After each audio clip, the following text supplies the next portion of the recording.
I'm Liz Ginis, Communications and Marketing Manager at RDA Sydney. Today we're heading south to the Murray region to catch up with Sarimah Hellyer, CEO of RDA Murray.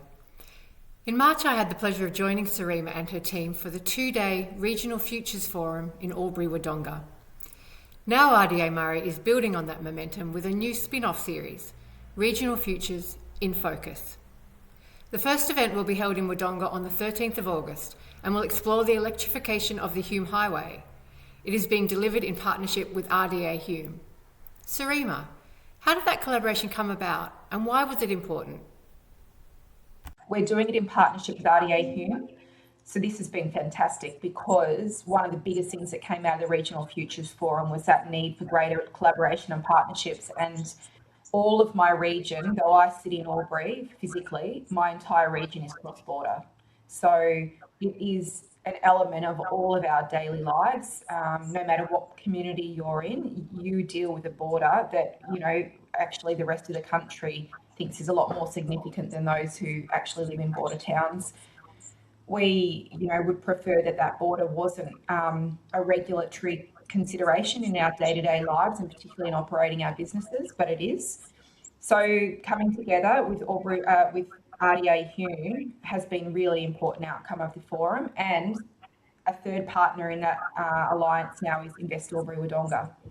So understanding that we had some really key shared priorities around energy transition, future fuel, electrification, circular economy, manufacturing, supply chain activation for the precincts on both sides of the border.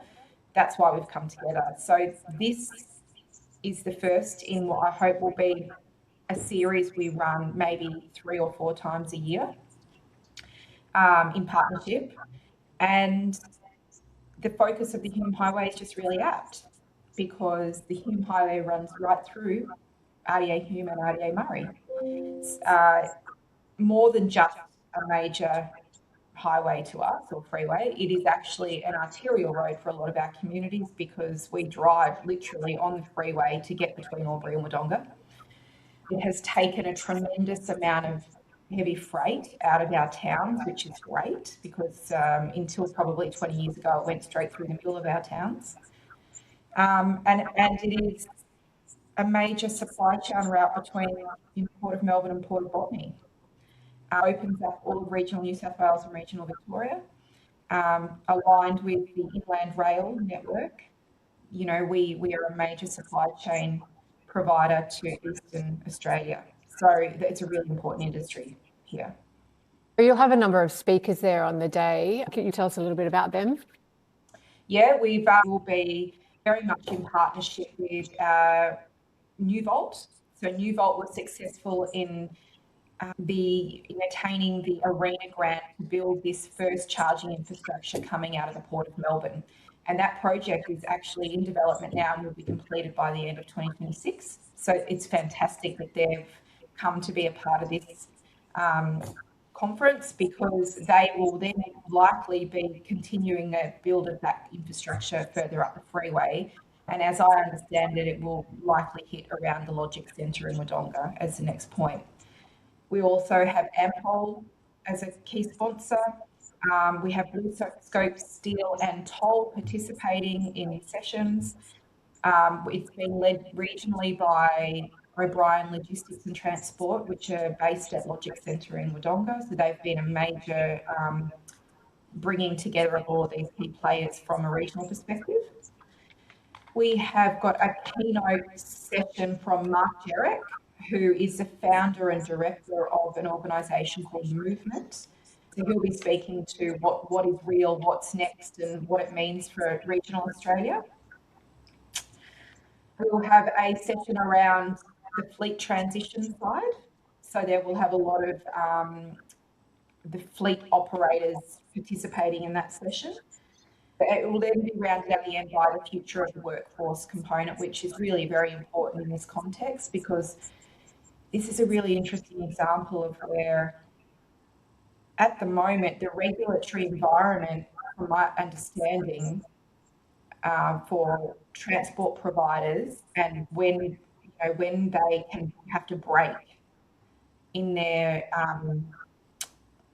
drive, it won't necessarily fit with the amount of time needed before the battery needs to charge on the EV. And so these things are really important to consider. At the moment, a battery is going to take that EV to around about Logic in Wodonga.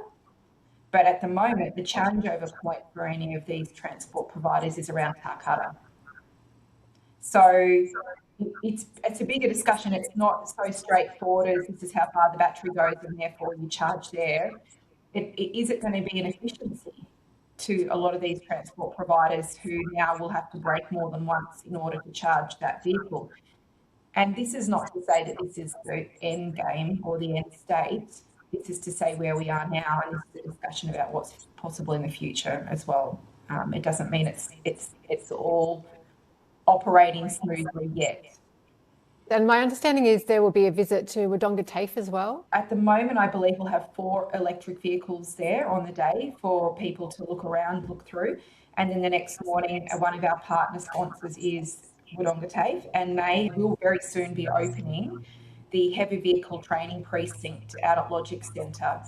That has been a federally funded project under the Albury-Wodonga regional deal that we're really looking forward to opening in, I think, early September. So they are excited to open the training precinct so that those interested can come and drive one of the EVs around the tracks on the Friday morning. So it sounds like if they're not opening till September, then people who come along to this focus session will be getting a bit of a sneak peek? Yeah, absolutely. Yeah, they will be. We wish we could do the whole thing out there, but because they're not open until September, we've had to break the event in half and do the first half at the Cube in Wodonga, which is still a fantastic venue. Moving on from that, you've had a bit of a special visitor in your neck of the woods this week, the Minister for Regional Development and Local Government. We have had a great visit this week from Minister McBain. Yep. Minister McBain came to Albury on Tuesday to formally open the new key worker accommodation at the Albury Base Hospital. This is another example of a project that's been delivered under the regional deal, and really excitingly, I think, has been delivered 100% local manufacturing, local procurement and workforce within budget and timelines. Quite outstanding, because most of the time we're hearing about these projects these days blowing out in cost and time. So this has been a great achievement for the region and for local manufacturing. It is a great contribution to Albury Base Hospital because, we rely so heavily on locum staff coming in to support our local health services. And that's been at great cost to the hospital, because at any one time we have more than 100 rooms booked across this region every night to house key workers. So at this point, this is 21 beautifully built new apartments on the actual hospital grounds that will slightly alleviate that cost for the hospital, which means that those dollars get put back into service delivery for the hospital. So look, it's not enough, and we shall keep advocating for more, but it's a start, and I think that we need to see the big picture. So RDA Murray's role in a project like that is advocacy, Sarimah? Yeah, very much from a New South Wales side. And this is, again, it's quite a special situation here on the border, because Albury-Wodonga have the only hospital in the whole country that is, a cross-border hospital in New South Wales, but under that is under the auspice of the Victorian government. So it's regulated by the Victorian government, but it's in New South Wales. It's jointly funded. It's an incredibly challenging regulatory environment, and it makes it even more difficult when it comes to advocacy for future development of that site, and it has been really contentious in Albury-Wodonga.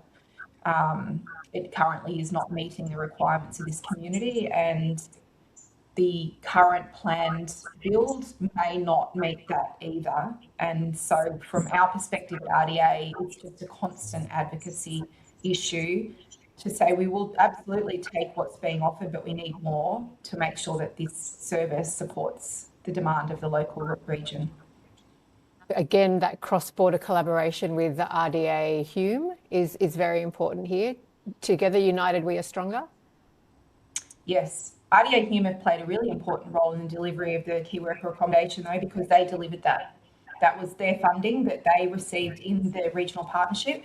It has been really pleasing to see how they've succeeded in making this such a success story. RDA Murray is just really trying to build its profile in this region as being a provider of intelligence and a gatherer of intelligence to benefit regional industry. We feel really strongly that we don't get enough of that here in region from any level of government, that unless there is a convener of intelligence, then we are not getting people coming talking to us about whether it's industry innovation or government policy settings or funding opportunities for regions, that there just isn't enough information making it to the regions, and that is absolutely the role of RDA.